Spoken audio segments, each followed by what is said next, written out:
Video kita udah jadi belum? Video apa? Video materi PTK. Oh, yang kelompok 1, kelompok kita. Iya. Oke.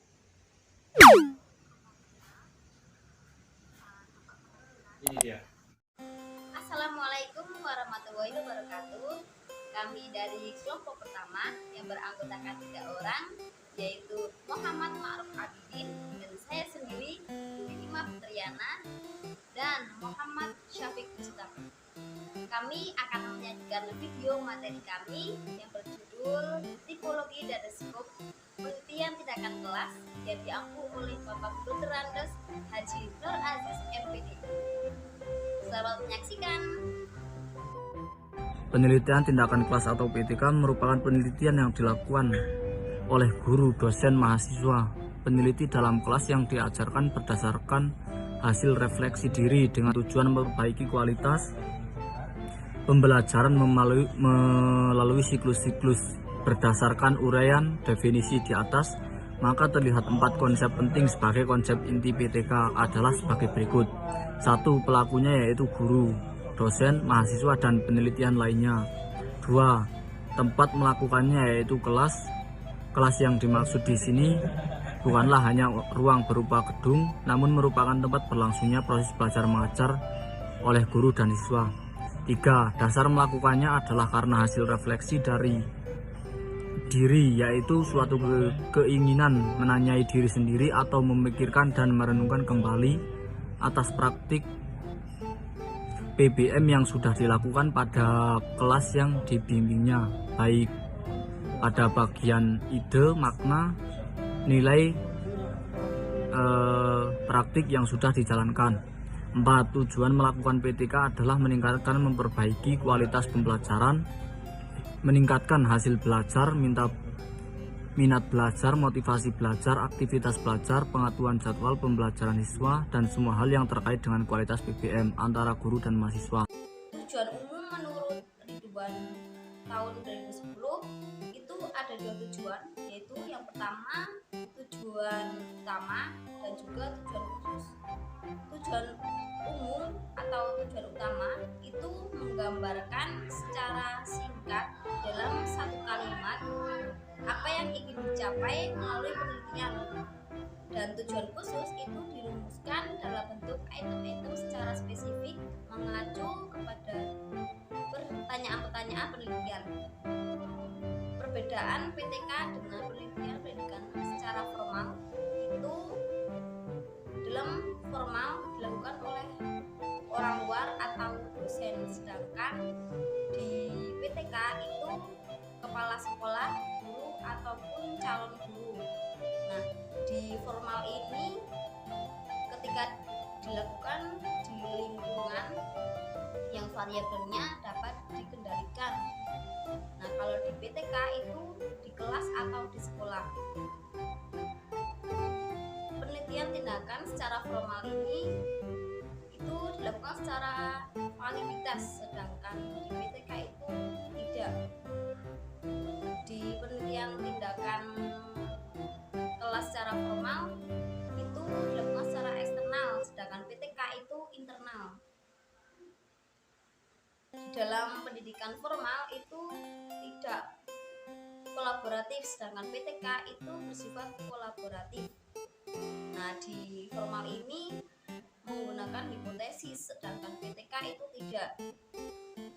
Di pendidikan formal itu berlangsung secara linear, sedangkan di PTK itu secara siklus.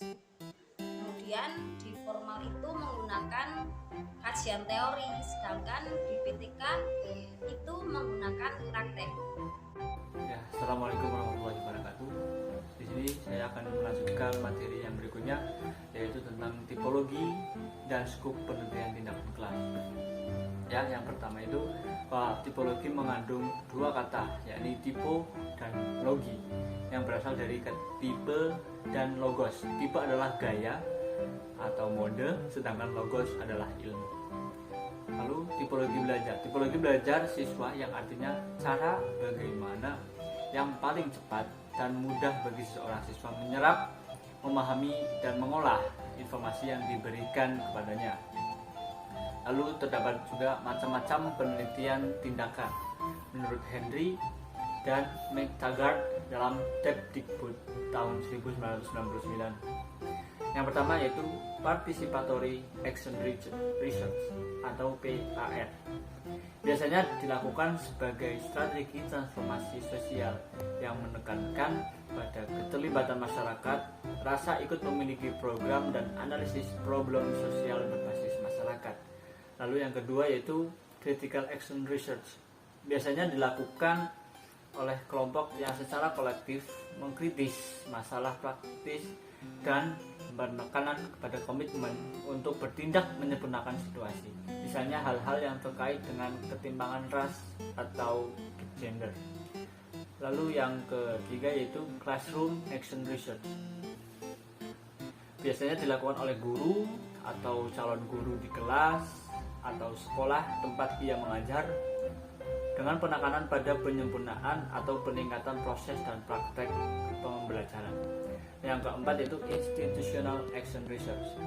Biasanya dilaksanakan oleh pihak manajemen atau organisasi untuk meningkatkan kinerja, proses, dan produktivitas dalam suatu lembaga.